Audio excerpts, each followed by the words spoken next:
मैं एक नारा लगाऊंगा तो आप भी उसमें अपनी आवाज जितनी आपके कंठस्थ है उतनी आपकी आवाज निकलनी चाहिए, ताकि अंदर सुनीता राय को पता लगे कि यहाँ अब ये सिर्फ ऋतु का केस नहीं है, ये हम सब SC ST OBC माइनॉरिटी के लोगों का केस है।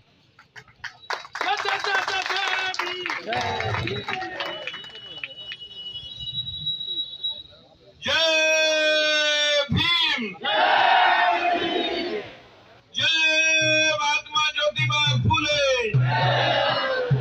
जय गौतम बुद्ध।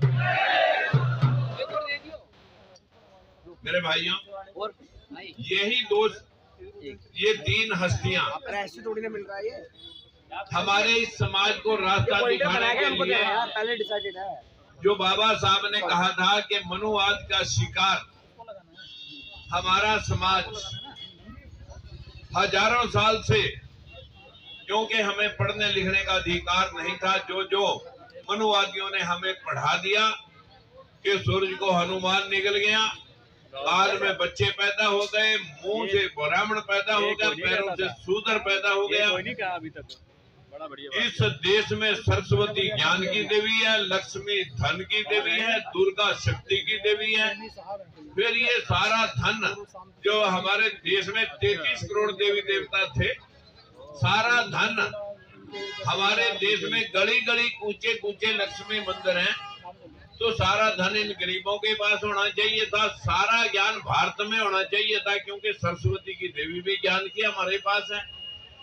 जब नारी जाति को शिक्षा का अधिकार ही नहीं था, तो ये यूनिवर्सिटियों में कौन बता के कॉलेजों में चला गया कि ज्ञान की देवी सरस्वती है? ये कहाँ PhD कर रही थी?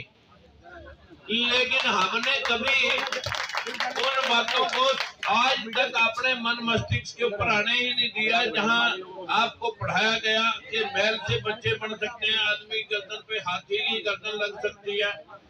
क्या क्या नहीं इस देश के मनुवादियों को जो है ना इस देश को गुलाम बनाने के लिए शास्त्रों में लिखा कि जब जब धरती पे अधर्म होगा तब तब मैं आऊंगा और प्रजा कर दूंगा।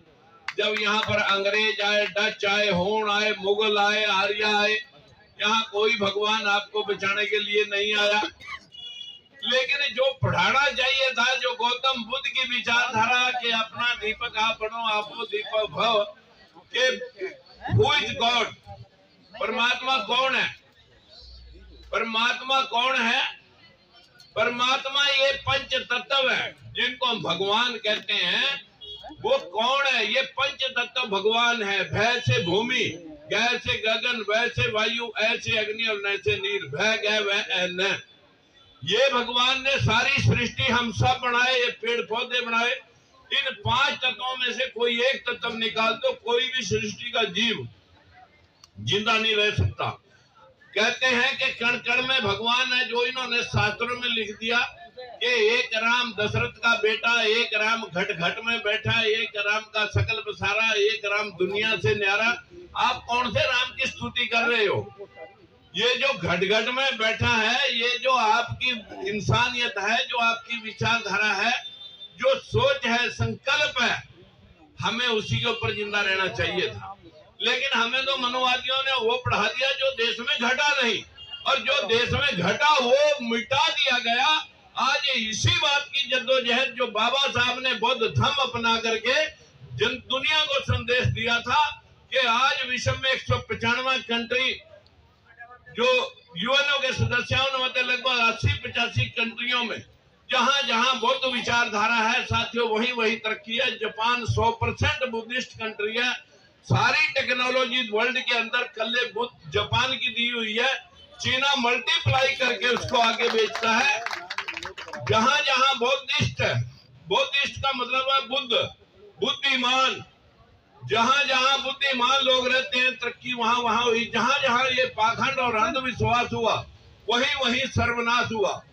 लेकिन आज मैं ऋतु के समर्थन में आया हूं, और हमारी लोकतंत्र सुरक्षा पार्टी के साथ SC ST OBC और माइनॉरिटी की लगभग 10 पार्टियां जुड़ी हुई हैं, जो थर्ड फ्रंट के रूप में आपको इंसाफ दिलाने के लिए हम दिन और रात नरेंद्र मोदी और मनोहर लाल खट्टर की पूरे प्रदेश में अर्थी को उठा करके हर रोज एक जिले को कवर करते हैं और लोगों को बताते हैं कि यहाँ पर जातिवाद, मनुवाद का हिंदूवाद, हिंदुत्व, हिंदू मुसलमान, ये जो नफरत का बाजार है कि यहाँ पर हमारे बच्चों की हिस्सेदारी, हमारे बच्चों का जो है ना शिक्षा, हमारे बच्चों का स्वास्थ्य के ऊपर कोई जिम्मेवारी इनकी नहीं है।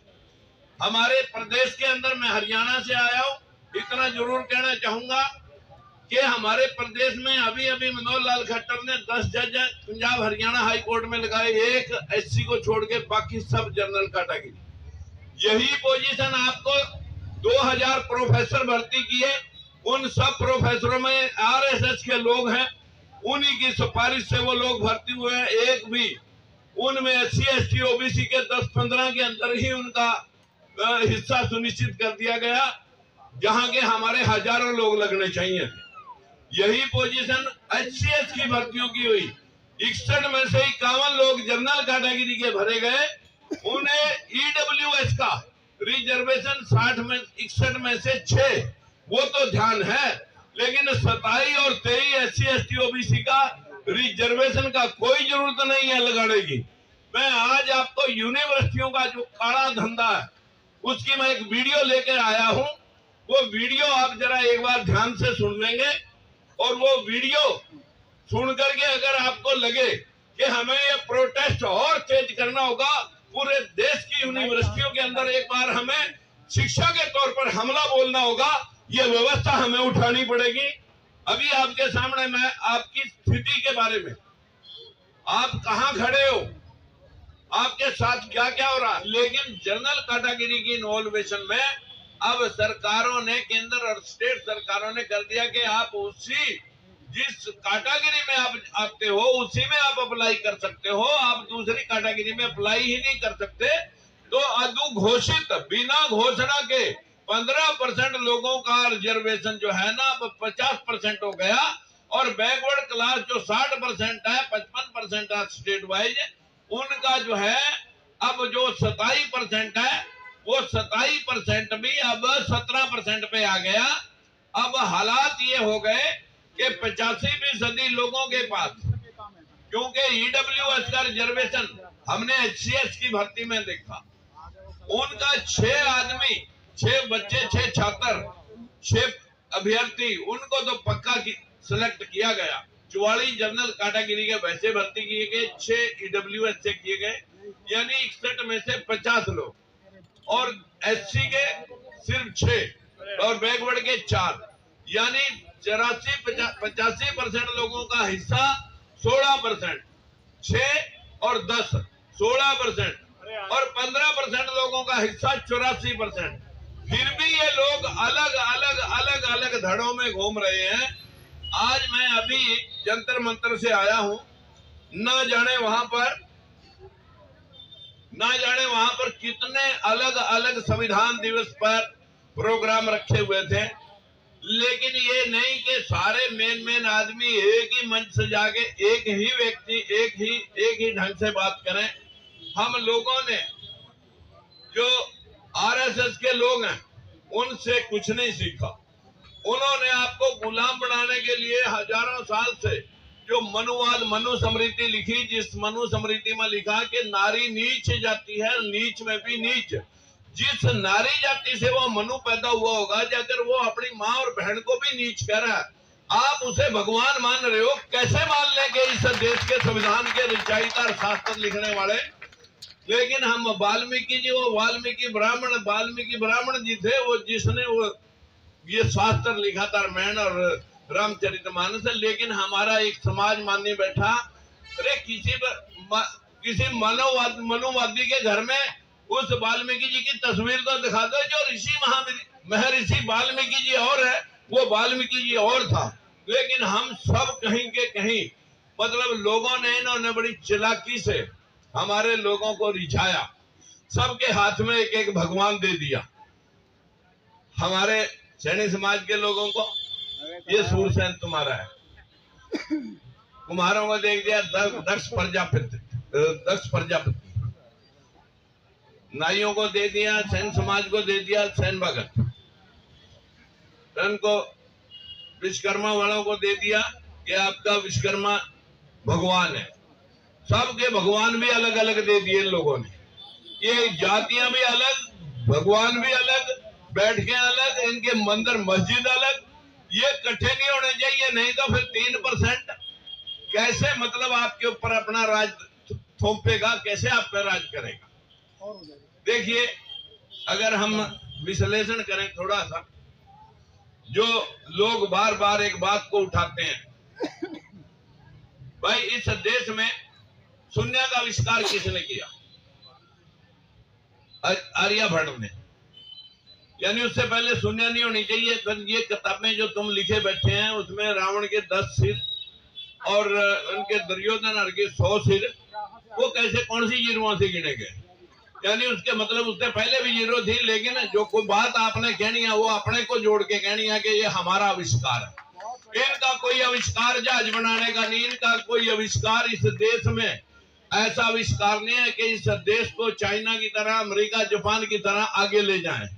यहाँ मंद बुद्धि बना करके, मानसिक गुलाम बना करके आप लोगों को ये लोग उस रास्ते रखना चाहते हैं कि जहां आप सवाल ना कर सकें। अगर आप सवाल करेंगे तो पहले ही पंडा पुजारी कहेगा आस्था पे सवाल नहीं, आस्था पे सवाल नहीं होते, क्योंकि फिर लोग निकर उतार देंगे अगर मतलब आस्था पे सवाल कर दिया। मैं अगर आपसे पूछूं तो ये 476 ईस्वी में शून्य का प्रकाश, जीरो का आविष्कार आर्यभट्ट ने किया था, तो उससे पहले जीरो होनी नहीं चाहिए। फिर राम श्याम की किताब कहां से लिखी गई, कैसे लिख दी, जिसमें 100 सिर और 10 रावण के सिर है, तो कैसे लिख दी वो। लेकिन आपको दूसरी किताब पढ़ाई गई 788 ईस्वी में, यहाँ पर इस देश में भारत के शंकराचार्य ने 4 धाम यात्रा बढ़ाई। 4 धाम यात्रा कौन सी? जो आपका अमरनाथ है, केदारनाथ है, बद्रीनाथ है, सोमनाथ है, ये 788 ईस्वी में बढ़ाई। 788 ईस्वी में सबसे पहले 4 धाम यात्रा बढ़ने के ऊपर 4 धाम यात्रा पर अंधे माँ बाप को लेके शास्त्र बता रहे, मैं नहीं बता रहा। कौन गया सबसे पहले? श्रवण गया। श्रवण के अंदर माता पिता को प्यास लगी तो उसका नदी में पानी लेने गया, तो तीर किसने मारा? दशरथ ने मारा। तो जब दशरथ था 788 ईस्वी में, तो राम उसके बाद ही पैदा होया होगा। यानी 788 में भी राम था, उससे पहले भी राम की किताब लिखी हुई है। उसके बाद ये तुलसीदास जी कब गुजरे? 1623 ईस्वी में। 1623 ईस्वी में शाहजहां और उसके 4 बेटे अलग अलग कोणों में, खुर्रम और ये दूसरे औरंगजेब और ये सारे राज कर रहे थे। जब 1623 ईस्वी में ये लिखता है, ये सारे शास्त्र रामचरितमानस मरने से पहले लिखी होंगे ना। जब तुलसीदास मरा होगा उससे पहले ही किताब लिखी होगी, रामायण उसने पहले लिखी होगी, जिसमें लिख रखा ढोल गवार शूद्र पशुनारी सकल ताड़ना के अधिकारी। 1623 ईस्वी से पहले औरंगजेब के ऊपर हर किसी मनुवादी का एक प्रहार होता है कि औरंगजेब बहुत क्रूर राजा था, बहुत क्रूर राजा था। तो उस तुलसीदास को उसकी क्रूरता उस किताब में, उस रामायण के अंदर नहीं लिखनी चाहिए थी। उसको इन भोले भाले लोगों को तो ढोल की तरह पीट करके, नारी शूद्र और गुआर को पीट के काम, पशु को पीट के काम लिया जा सका। इनके बारे में तो लिखने की फुर्सत थी, उस राजा के बारे में लिखने की फुर्सत उसके पास नहीं थी, क्योंकि सारी रचनाएं इसी काल में, ये सारी रचनाएं हुई जिसको वो बता रहे हैं। लेकिन एक अंदरूनी समझौता था कि तुम हमारे राजकाज में दखलंदाजी ना करें, बाहर से मुगलों का समझौता, और हमारे पूजा पाठ अंधविश्वास में तुम दखल नहीं करेंगे। क्योंकि सारे जितने भी अकबर के समय में जितने भी राजे, जितने भी मतलब उसके 9 रत्न थे, चाहे तानसेन, मान सिंह और जो टोडरमल, बीरबल, ये सारे वही लोग थे। यही लोग आगे चल रहे थे शाहजहां तक, जहांगीर तक। मैं ये बातें इसलिए आपको कह रहा कि वो जो क्रूरता की बातें लिख रहा है, ढोल गवार शूद्र पशुनारी सकल ताड़ना के अधिकारी, वो 1623 ईस्वी में लिख रहा है। आप लोगों को समझ में नहीं आया। आप लोगों ने कभी सवाल नहीं किया कि ये आपने कैसे लिख दिया। लेकिन मेरे भाइयों, उसने लिख दिया। उसने लिखा, पूजिए विपर सकल गुणहीन, मत पूजिए सुधरा चाहे गुणों प्रवीण। सकल गुण प्रवीण, सुधर पूजनीय नहीं है, ये पूजनीय है चाहे न सकल हो न अकल हो, मनुवादी पूजनीय है। इस देश में और लिखा, इस देश में क्या लिखा, तुलसीदास लिख रहा, चित्रकूट के घाट पे भई संतन की भीड़। चित्रकूट के घाट पे भई संतन की भीड़। तुलसीदास लिख रहा है कि चित्रकूट के घाट पे भई संतन की भीड़, तुलसीदास चंदन घिसे तिलक करे रघुवीर। यानी भगवान राम वहां मौके पर उसका तिलक कर रहा है। उसने मरवाने की फुर्सत नहीं है। औरंगजेब जो आपके छोटे नाथ जनेऊ काट रहा है, उसने मरवा देना भगवान के पास से। लेकिन ये 1623 में उसकी मृत्यु से पहले ही लिखी होगी। 1623 में भी राम उसका तिलक करने के लिए खड़े। 788 में भी वो उसका तीर मार रहा है उसका बाप, और 423 और उससे पहले भी। कब राम, कोई सवाल नहीं करेगा, आस्था पे सवाल नहीं करेगा, चोट पहुंच जाएगी। भावनाएं हाथों जाएंगी। हमारी भावनाएं हाथ ही नहीं होती कभी भी। हमारे साथ जो मैंने अभी वीडियो आपको सुनाई, सारा कुछ लूट लिया, सब कुछ सर्वनाश हो गया। लेकिन ये सारा मनुवादी टोला बैठा है, ये जो सारा मनुवादी टोला देश में बैठा है, ये आपको कभी भी जीने नहीं देगा जब तक आप राज सत्ता में बाबा साहब के दिए हुए वोट का इस्तेमाल आप नहीं करोगे। आप बाबा साहब किसको गुरु मानते थे? फूले साहब को 150 वर्ष पहले गुलामगिरी लिख दी गई थी। 150 साल पहले गुलामगिरी लिख करके महात्मा ज्योतिबा फूले ने कह दिया कि ये सारे शास्त्र काका की बही, काका का पेन, काका की सही, जो लिख दिया वही सही। लिखने वाले ये थे, पढ़ने वाले ये थे, हम लोगों को तो सुनाने वाले भी ये थे। जो ये लिख के पढ़ के लिख के लाए वो हमारी गुलामी और हमारी गुलामी के साथ हमारी गरीबी की दास्तान है। अगर हम ऋतु को वाकई, एक मिनट बेटे, अगर हम इस, तो फिर एक बार के लिए तैयार हो। मैं यहाँ पर एक झंडा बुलंद करता हूँ। हमारे साथ 5-4 पार्टियां जुड़ी हुई हैं, उन सब को लेके आते हैं। और रितु जी, आप ये बात ध्यान रखें, हमने अपनी नौकरी का सवाल नहीं है। हमें जो हमारे पद छीने गए, अब इनसे ईंट से ईंट बजाने का समय आ गया कि अब बहुत हो लिया। अब जो है ना, अब एक रितु की नौकरी नहीं, जो तुमने खा रखी है वो भी तुम्हारे को दस्त लगाएंगे, और वो दस्तों के बंडल तुम्हारी सारी नौकरियां बाहर निकलाएगी। और ये जो है तुमने खाड़ा रच रखा है, इंकलाब जिंदाबाद। बहुत मनुवाद ने इस देश का सर्वनाश किया।